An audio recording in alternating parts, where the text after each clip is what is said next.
कितनी उम्र के थे जब आपने अपने दादा को देखा था?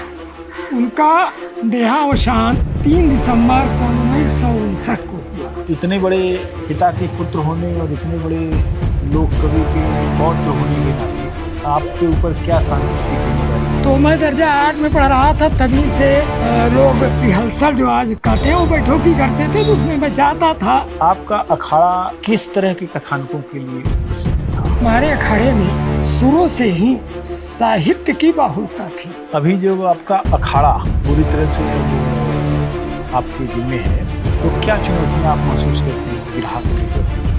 मैं देख रहा हूँ कि अब मतलब आज के 20 साल पहले के बाद से अब बिरहा धीरे धीरे पुराने रवैये पर कुछ आ रही है। भविष्य में इस अखाड़े को संजोने का, कि ये अखाड़ा था कभी, कोई इसकी निशानी बने, कोई चीज रखे, कोई भवन बने, इस तरह से कभी सोचा है आपके?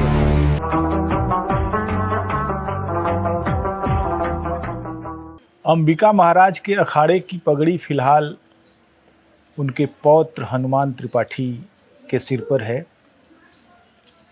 लेकिन यह पगड़ी उन तक पहुँचते पहुँचते कई और सिरों से गुजर चुकी है। यानी अंबिका महाराज की विरासत को अन्य अनेक लोगों ने अपने कंधे पर उठाया और जितना वो चल सकते थे उतना चले, और फिर उन्होंने यह दायित्व हनुमान त्रिपाठी जी को सौंप दिया कि अब आप इस अखाड़े को चलाइए।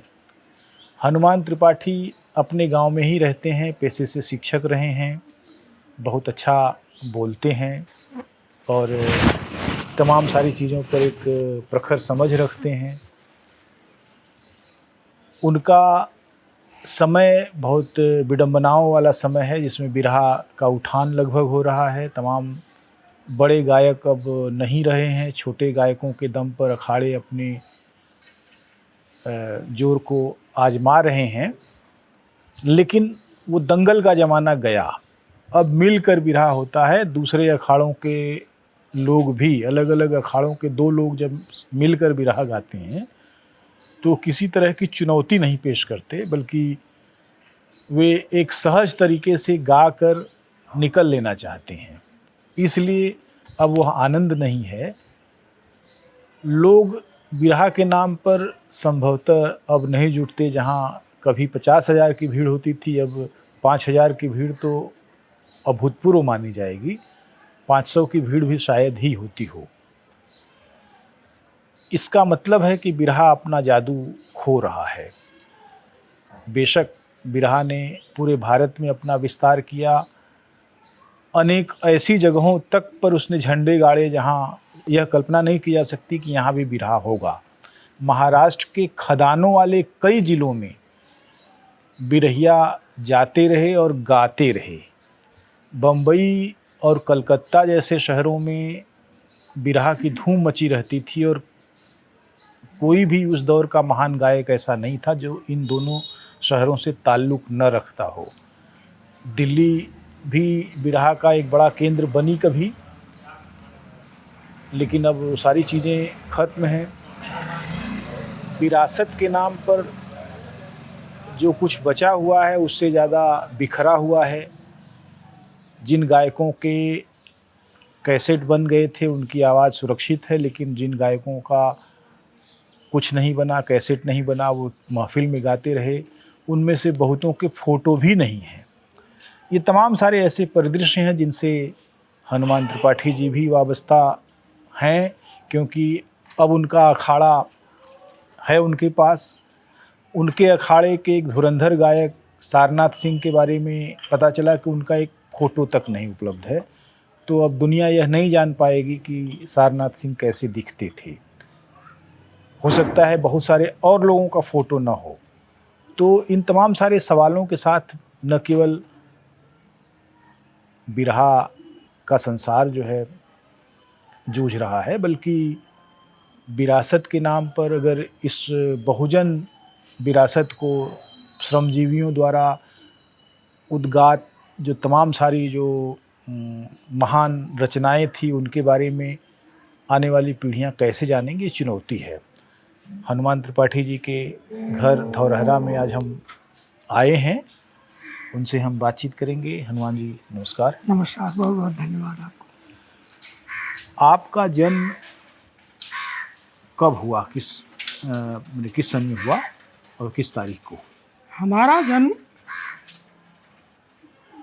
1 मार्च सन 1954 को हुआ। अच्छा, तो 1 मार्च सन 1954 मैंने 71 साल के आप हो गए। जी। हाँ, आपके परिवार में आपके बाबा न केवल लोक कवि थे बल्कि एक अखाड़ा भी उन्होंने बनाया और उस अखाड़े के बहुत सारे गायक और कवि पूरे देश में अपना झंडा बुलंद करते रहे। अंबिका अखाड़े को पूरे देश के कोने कोने तक उन्होंने पहुंचाया। आप कितनी उम्र के थे जब आपने अपने दादा को देखा था? उनका देहावसान 3 दिसंबर सन 1959 को हुआ। अच्छा, अब वही जोड़ लीजिए, मैं 5 साल से भी छोटा रहा। 5 साल से छोटा, तो ऐसे ही मैंने अब आप याद करेंगे तब पता लगेगा कि एक बुजुर्गवार थे, बल्कि वो तो बुजुर्ग भी नहीं, वो तो जवानी में ही गुजर गए जी। तो एक तरह से आपने उनको हल्की फुल्की जो आपकी उसमें बहुत हल्की याद है ना। तो आपकी पढ़ाई लिखाई कितनी हुई? मैं बीए किया, बीएड किया, फिर आचार्य किया संपूर्णानंद से। अच्छा, चूंकि हिंदी पढ़ाने के लिए संस्कृत की आवश्यकता होती है तो इसलिए मुझे आचार्य भी करना पड़ा। अच्छा अच्छा। हाँ। आपके पिताजी क्या करते थे और हमारे माताजी के बारे में बताइए अपने। हमारा निहार रामनगर में था। अच्छा, किला के जस्ट बगल में। हाँ। और मेरी माताजी वहीं की थी, वो सन 90 में एक्सपायर की। और पिताजी हमारे कलकत्ता में गए। वो कलकत्ता में जाकर के स्कूल भी चलाते थे और विश्वामित्र अखबार के संपादक भी थे। अच्छा। फिर वो जयपुर में गए, वहाँ दैनिक राष्ट्रदूत के प्रधान संपादक रहे, राजस्थान पत्रिका के संपादक रहे और वहाँ के तत्कालीन चीफ मिनिस्टर भैरव सिंह शेखावत उनके अभिन्न मित्र थे। यहाँ तक कि उनके देहावसान के बाद उनकी अंत्येष्टि में भैरव सिंह जी अपनी पूरी मिनिस्ट्री को लेकर के शामिल हुए और उनकी पार्थिव शरीर पर माल्यार्पण वगैरह किए, जिसका रिकॉर्ड हमारे पास आज भी है। जी, बहुत अच्छी बात है। तो इतने बड़े पिता के पुत्र होने और इतने बड़े लोक कवि के पौत्र होने के नाते आपके ऊपर क्या सांस्कृतिक जिम्मेदारी आई? सांस्कृतिक जिम्मेदारी जब हमारे ऊपर आई तो मैं दर्जा 8 में पढ़ रहा था। तभी से लोग रिहर्सल जो आज कहते हैं वो बैठोकी करते थे, तो उसमें मैं जाता था। ये घर के एक हमारे दादाजी थे, वो बताते थे कि ये तुम्हारे बाबा के शिष्य लोग हैं, भले ही उनके शिष्य के शिष्य लोग रहे हों। तो मेरी रुचि बढ़ी और मैं लिखना प्रारंभ किया। लोग हमारे यहाँ आने लगे, अच्छे अच्छे गायक कलाकार हमारे शिष्य हुए, हमारी लेखनी को गाए और काफ़ी लोग पसंद किए। और आज के दौर में बिरहा का स्तर कहना नहीं चाहिए, लेकिन मैं कह दे रहा हूँ कि जो जितना ही ऊंचाई पर बिरहा का स्तर पहले था, साहित्य से, अलंकार से, और ऐसा कुछ मर्यादित लोग बोलते थे कि जिस पर कोई टीका टिप्पणी नहीं। और जब पहले लोग कहते थे कि भड़ैती हो रही है, तो आज बिरहा को लोग थोड़ा सा, मुझे कहना नहीं चाहिए, मैं कह दे रहा हूँ कि उसका स्वरूप बदल रहे हैं, जो दुखद है। ये जो आपका लेखन शुरू हुआ तो किस तरह का बिरहा उस समय माने माहौल में था जैसा आपको लिखना पड़ा? उस जमाने में छंद होता था, अधर होता था, कहानियाँ भी लिखी जाती थी और 90% कहानियाँ वेद पुराणों से, रामायण महाभारत से लिखी जाती थी।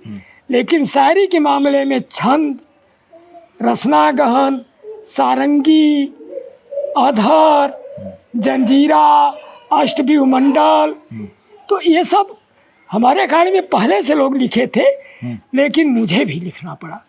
अच्छा, जैसे किसी ज़माने में हर कला अपने दौर के हिसाब से आती है। कहानियों में कथा, जो वेद पुराण वगैरह की कहानियाँ ज़्यादातर लोग जो है वो बनाते और गाते थे, लेकिन सामाजिक मूल्यों और समस्याओं को लेकर भी बहुत सारी चीज़ें आती जाती थीं, और एक तरह से तमाम सारे अखाड़े जो थे वो अपने अपने तरीके के कथानक चुनते थे, उस पर गाते थे। आपका अखाड़ा किस तरह के कथानकों के लिए प्रसिद्ध था?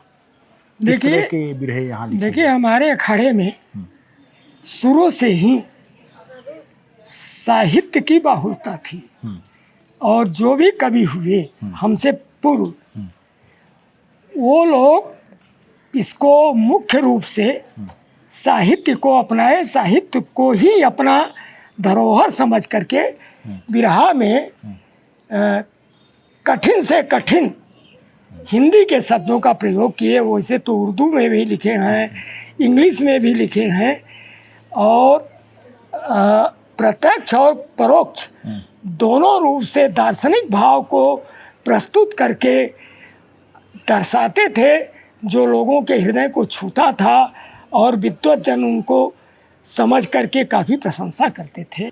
ये जो, जैसे मान लीजिए उदाहरण के रूप में मैं कहूँ कि भंवरी भंवर सिंह का गाना जो रामदेव जी ने गाया, हाँ, या इंदल हरण का गाना जो उन्होंने गाया, हाँ, या हीरालाल जी ने मछली शहर कांड गाया, या सुई के छेद में हाथी, पारस जी ने जखनिया कांड गाया, या कुछ और गाया, मकर ध्वज की कहानी, नसुड़ी ने गाया 9 दिन की महाभारत। तो इसे कथानक होते थे। आपके यहाँ जिस तरह के कथानक उठाए गए, वो कथानक क्या थे? देखिए, अभी आपने स्वर्गीय श्री राम देव जी की बात की है, वो इंदर हरण गाए थे, पनवा का प्रकरण। अब वो सच्चाई का देना चाहिए, तो मैंने भी उनके गाना पर, यही हमारे गांव में आए थे, इस गाना को गाए। तो जो हमसे वरिष्ठ लोग गायक थे, उम्र में वरिष्ठ लोग जो थे, वो कहे गुरुजी इस पर भी लिखिए। तो रामदेव की टेरी थी कि पिंजर में कोई परवाना तरसे ना, तरसे बिना फूल के माली बन बेगाना। लोग कहे कि इसी तरह से आप लिखिए। कि पहले की विशेषता होती थी कि गाना में टेरी से टेरी, धुन से धुन, ये लड़ा के लिखी जाती थी, आज वाली स्थिति नहीं थी। तो मैंने पद्मावती के यहाँ जब इंदल का हरण हुआ था, पद्मावती के यहाँ इंदल का हरण? हाँ, पद्मावती सिंगल द्वीप के में इंदल गए थे, वहाँ उनको पद्मावती जो है अपने महल में बुला के रख ली थी। वो प्रकरण मैंने लिखा, उसमें उसकी, हाँ, मुझे ये जो पद्मावत है, हाँ, जो मलिक मोहम्मद जायसी की किताब है, हाँ, हाँ, उनका नाम मुझे अभी दिमाग में नहीं चढ़ रहा है, वो दूसरे नाम था उनका। हाँ, इंदल नहीं थे, इंदल तो नहीं, ये इंदल आला खंड से है। अच्छा, ये वो पद्मावती नहीं है, अच्छा, जो आप बता रहे हैं। अच्छा, अच्छा।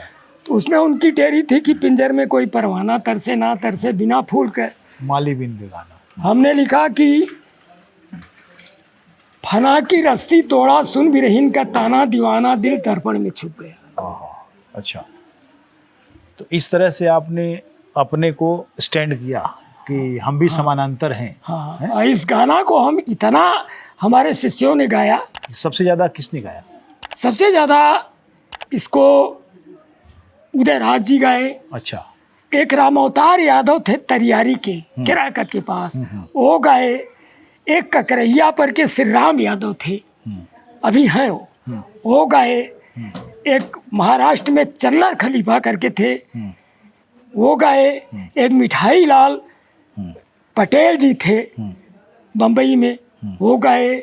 हमारे गांव में एक बनारसी हरिजन था जो कि मुस्तफ़ा को इसी गांव में बंद कर दिया था। अच्छा। वो गाया। बहुत से लोग गाए।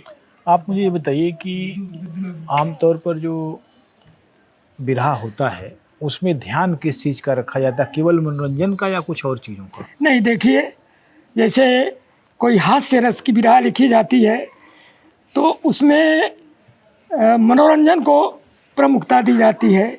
लेकिन दरअसल अगर बिरहा लिखी जा रही है तो कवि और गायक दोनों समाज के पथ प्रदर्शक होते हैं। तो उसमें ये ध्यान रखा जाता है कि समाज में ऐसा संदेश जाए जो मर्यादित हो, जिससे लोगों को कुछ शिक्षा मिले और लोग उससे प्रभावित होकर उसका अनुकरण करें। अभी जब आपका अखाड़ा पूरी तरह से अब आपके जिम्मे है, तो क्या चुनौतियां आप महसूस करते हैं कि बिरहा को लेकर है जो? नहीं, देखिए, अब तो अखाड़ा पूरा हमारे जिम्मे नहीं है। हमारे अखाड़े में बहुत सारे कवि हो गए हैं। अच्छा। और लोग संभाल रहे हैं। गायकों की संख्या भी क्रमशः बहुत बढ़ रही है और लोग संभाल रहे हैं। तो अब तो थोड़ा हम कुछ अस्वस्थ भी चलते हैं। अच्छा। देखने में भले ही ठीक ठाक हो, लेकिन अंदर से अस्वस्थ हैं। तो इस नाते हमारे ऊपर कोई चुनौती नहीं है। चुनौती हमारे नहीं, मैं अखाड़े के सामने की चुनौती की बात। सामने की चुनौती ये है कि हम अपना ऐसा प्रस्तुतिकरण करें कि लोग उसका अनुसरण करें और जो विडंबना वर्तमान में है उससे लोग विरत हों, बिरहा को सजोएं, बिरहा के मर्यादा को भी खंडित न होने। क्या आपको लगता है कि जो समय चल रहा है उसमें ये संभव है? ये संभव 80% इसलिए है कि मैं देख रहा हूँ कि अब मतलब आज के 20 साल पहले के बाद से अब बिरहा धीरे धीरे पुराने रवैये पर कुछ आ रही है। कैसे? लोग शायरी गाना शुरू कर दिए हैं, लोग छंदबंद साहित्य और अच्छी अच्छी कहानियाँ गाना शुरू कर दिए हैं। अब एक विडंबना सबसे बड़ी यह है कि 25 से 30 वर्ष के युवा में 40% ऐसे हैं जो महिला कलाकार आ गई हैं, उनको पसंद करते हैं। और महिला कलाकार बस वही ऑर्केस्ट्रा वाली बात है। तो इसमें अगर सोच समझ से गवैया और लिखवैया अपने शिष्यों को प्रेरित करेंगे कि ये कुछ दिनों का है, समाप्त हो जाएगा, और जो मैं बता रहा हूँ इस मार्ग पर आप चलेंगे तो इसका स्थायित्व तो है। इसलिए मुझे लग रहा है कि आएगा समय। जी। अब जैसे अखाड़ों में कई कवि हो गए तो उनके चेले भी बहुत सारे हैं। लोग चेलेबाजी में और गुरुबाजी में इतने मगन हो गए हैं कि सामूहिक रूप से उनका जो एक होना जिसको कहते हैं कि एकता, वो एकता भी खंडित हुई है। देखिए, ऐसा है कि अखाड़े के प्रति जिसको अगाध प्रेम और अपार श्रद्धा है उनके अंदर ये भावना नहीं है। लेकिन कुछ हर अखाड़े में, हमारे अखाड़े में भी ओभर महत्वाकांक्षा रखने वाले हैं जो जिनकी सोच गलत है, सोचते हैं कि हम ही रहें, हमारे ही बस में सब लोग रहें। यही एक बहुत बड़ी कमजोरी है। हम गुरु पूजा के दिन एक अखाड़े में गए, एक कवि के सामने थरिया रखी हुई थी और एक भी नोट 500 का नहीं था, 10, 20, 50, 100, 200, और वो भी इतनी थी कि आसानी से गिन ली जा सकती थी। यानी कवियों की जो आमदनी है, अखाड़े के गद्दीदारों की जो आमदनी है, वो बहुत घट गई। देखिए, ऐसा है कि कवियों को लोभ नहीं होना चाहिए और ये 100% यथार्थ है कि कवि से ज़्यादा गायक कमाते हैं। और गायक कुछ ऐसे हैं जो कवियों को प्रेम, श्रद्धा, सम्मान के अलावा उनकी आर्थिक सहायता भी स्वेच्छा करते हैं। लेकिन कवियों की ज़्यादातर शिकायत ये रही है कि गायकों ने उनको कुछ नहीं दिया। ऐसा है? ऐसा बहुत ज़्यादा है, लेकिन अब उसको निगलेक्ट करना चाहिए, एवॉइड करना चाहिए। उसको आप लेकर के चलेंगे तो फिर मत करिए कविता। फिर आप एक ये भावना बना के चलिए कि मैं अपने घराने के लिए, अपने अखाड़े के लिए, अपने परिवार के लिए कुछ कर रहा हूँ। त्याग की भावना से आप काम करिए। ये जो बिरहे का परिवेश दिखाई पड़ रहा है वो बहुत उम्मीद वाला नहीं है। अब जहाँ जा रहा है वहीं चला जा रहा है, कैसे जा रहा है, कैसे नहीं जा रहा, इसका कुछ अता पता नहीं है। इसके लिए मैं आपको बहुत धन्यवाद देना चाहता हूँ कि आप इस ज्वलंत मुद्दे को घर घर जा कर के, लोगों तक जा कर के, अखाड़े के लोगों के पास जा कर के इसको आप लोगों के को जागरूक करने का और सही दिशा निर्देश देने का कार्य कर रहे हैं। इसके लिए मैं आपको बहुत बहुत बधाई, बहुत बहुत धन्यवाद। और मेरे पास आपकी प्रशंसा करने के लिए न कोई शब्द है, नहीं वाक्य है। मैं कुछ कहूँगा वो कम पड़ जाएगा। इसके लिए मैं आपको बहुत बहुत साधुवाद देता हूँ। मैं खुश हूँ और आपने ऐसा हमारे काम का मूल्यांकन किया, लेकिन काम तो तभी महत्वपूर्ण होगा जब उस काम से किसी तरह का बदलाव आए। नहीं तो जंगल में मोर नाचा किसने देखा, जैसा हो जाता है मामला। काम से बदलाव आने का मतलब यह है कि अभी भी मुझे लगता है कि बिरहा एक ऐसी लोक गायन विधा है जिसे सामाजिक परिवर्तन को आसानी से किया जाने की पृष्ठभूमि तैयार हो जाएगी। और अगर सारे गायकों में थोड़ी सामाजिक प्रतिबद्धता भी हो, कवियों में थोड़ी सामाजिक प्रतिबद्धता हो, नए तरीके का गाना लिखें, नए तरीके की चीज़ें करें, तो शायद कुछ अच्छा होगा। तो शायद मेरा भी जो प्रयास है सफल होगा। मैं आपको धैर्य बांधने के लिए कह रहा हूँ और एक पूर्व में ले जा रहा हूँ, अतीत में मैं आपको ले जा रहा हूँ कि जब भारत परतंत्र था, इसको स्वतंत्र करने के लिए जब लोग उठे, जागरूक हुए, क्रांति हुई, तो लोग ये नहीं समझ पा रहे थे कि भारत इतना आसानी से स्वतंत्र हो जाएगा या स्वतंत्र होगा। लेकिन उनकी मेहनत रंग लाई और एक दिन भारत आज़ाद हुआ और पूरे दुनिया में भारत का परचम लहराया। उसी तरह आप जो प्रयास कर रहे हैं ये सार्थक होगा। और कवि लोगों को मैं अपने तरफ से निवेदन पूर्वक कह रहा हूँ कि वो जो लिखें उसमें अश्लीलता को गौण कर दें और मर्यादा को प्रधानता दें। आपने जितना बिरहा लिखा है उसकी संख्या कितनी होगी? अरे हम तो हजारों बिरहा लिखे हैं। अच्छा, सब गाए गए कि कुछ नहीं गाए गए? हमारे जो बिरहा हम लिखते थे, हाँ, वो 2 दिन हमारे पास नहीं रहने पाती थी, ले जाके लोग गाते थे। अच्छा, तो क्या उनका कोई संकलन आपने कभी निकाला? यही एक दुखद है कि मैंने जब संकलन हमारे पास था, किसी को दे दिया, किसी को दे दिया। हमारा संकलन अभी मैं एक दिन जाने वाला हूँ। भरथरा में एक रमाशंकर यादव थे, बड़े पढ़े लिखे व्यक्ति थे, वो हमारे शिष्य थे, गाते भी थे, बड़ी अच्छी राइटिंग थी। अगर वो रजिस्टर उनके पास होगा तो उसमें हमारा और सारनाथ सिंह जी का, अंबिका गुरु जी का, सबका संकलन उसमें मैंने देखा था। क्या बात है, तब तो बहुत ही बड़ी बात होगी, क्योंकि यह 3 पीढ़ियों की विरासत होगी, है जी। तो एक और चीज़ जो मुझे समझ में आता है कि एक अखाड़े के इतने सारे लोग हैं, अलग अलग जगहों पर हैं, कुछ अपने अपने तरीके से कर रहे हैं, लेकिन भविष्य में इस अखाड़े को संजोने का, कि ये अखाड़ा था कभी और इसने इतने तमाम सारे बड़े बड़े दंगल जीते, तमाम सारी चीज़ें की, भारत की सांस्कृतिक जो विरासत है उसमें उसका एक महत्वपूर्ण मुकाम है। इसकी कोई इसकी निशानी बने, कोई चीज़ रखे, कोई भवन बने, इस तरह से कभी सोचा गया आपके अखाड़े में? कभी लोग सोचते हैं? मुक्तिगंज के पास, अब उस गांव का मुझे याद नहीं है नाम, कोई दलथम्मन यादव बड़े संपन्न व्यक्ति थे। वो अपने बगीचा में जमीन दिए हैं कि अंबिका गुरु का वहाँ मंदिर बनवाया जाए।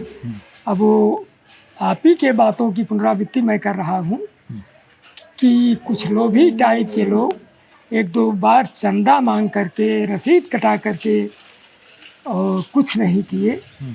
लेकिन अब जो है 1-2 लोग ऐसे हैं, एक कोई अर्जुन यादव करके हैं बसौते के, वो हमारे अखाड़े के नए चेयरमैन हुए हैं। वो संकल्प लिए हैं कि इस अधूरे काम को मैं पूरा करूँगा। और इसके साथ साथ और हमारे अखाड़े में 1-2 नए लड़के कविता कर रहे हैं, जैसे जितेंद्र यादव हैं, ये लोगों से मुझे उम्मीद है कि ये लोग मेरे बाद भविष्य में अखाड़े को सजाएंगे और इस फुलवारी को सींचेंगे। अंबिका महाराज की अभी कहीं मूर्ति वगैरह अभी नहीं लगी नहीं है। लगी। जी। क्या आपको लगता है कि आपको अपने जीते जी ये काम करना चाहिए? देखिए, ऐसा है कि हमने कह दिया है कि आप लोग मूर्ति बनवाइए, अरे आप लोग मंदिर बनवाइए, मूर्ति का जितना खर्चा लगेगा मैं अकेले दे दूंगा। जैसे ये जो जगह है आपके सामने, जी। ये कुएं के पास, जी। तो यहाँ एक छोटा सा चबूतरा बनाकर यहाँ रखी जा सकती है मूर्ति। आने जाने वालों के लिए एक चौतरफा रास्ता है, दिखाई भी पड़ेंगे। हाँ हाँ। तो क्या ऐसा कभी आपको लगता नहीं कि यहाँ बनाया जा सकता है? देखिए, ऐसा है कि मेरा व्यक्तिगत रहा होता अगर वो कार्य तो मैं कभी कर दिया होता, मैं सक्षम भी हूँ। लेकिन ये वो हमारे पितामह जरूर थे, लेकिन वो तमाम लोगों के गुरु थे, पिता थे, तो वो लोग अगर पहल करेंगे तो इसके लिए मुझे कोई आपत्ति नहीं होगी। बहुत अच्छी बात है। अभी आपकी क्या क्या योजनाएं हैं जो आप सोचते हैं कि उसको करना है? अभी तो देखिए, मैं शिथिल हो गया हूँ, इस बारे में मेरी कोई योजना नहीं है। जो सत्य है वो मैं बता रहा हूँ। बहुत बहुत धन्यवाद, आपने समय दिया और आपने वो बातें बताई जो एक अखाड़े के मुखिया के नाते ज़रूरी हैं। और उसी रूप में आपके शिष्यों से यह अपील भी है कि वे अगर हमारी बात सुन रहे हैं तो हनुमान त्रिपाठी जी की बातों पर गौर करें। हमारा आपसे निवेदन है कि अगर आप इस चैनल को लगातार देखते हैं तो इसको सब्सक्राइब करें और ज्वाइन करें, इसको लाइक करें। बहुत बहुत धन्यवाद, नमस्कार। बहुत बहुत धन्यवाद, आपको भी नमस्कार। और मैं चाहूँगा कि आप हतोत्साहित न हो करके वर्तमान परिवेश से घबराना नहीं है, अपने पथ पर आप अडिग हो करके चलते रहिए। आपकी मेहनत अवश्य रंग लाएगी, ये मैं पूर्ण विश्वास के साथ कहता हूँ और आशीर्वाद के साथ भी कहता हूँ। बहुत बहुत धन्यवाद जी, नमस्कार। वित्त और द्रव्य में है वो शक्ति नहीं, जो की कीमत है मिलती क्षमा दान से। वृक्ष सच्चे सबक हैं सिखाते हमें, चोट खाकर भी देते हैं फल मान से। अवनी की छाती को चीरा जाता है जब, रत्न बहुमूल्य मिलते सदा खान से। हनुमान सब कुछ क्षमा दान में है, करो ख्याल आगे जरा ध्यान से।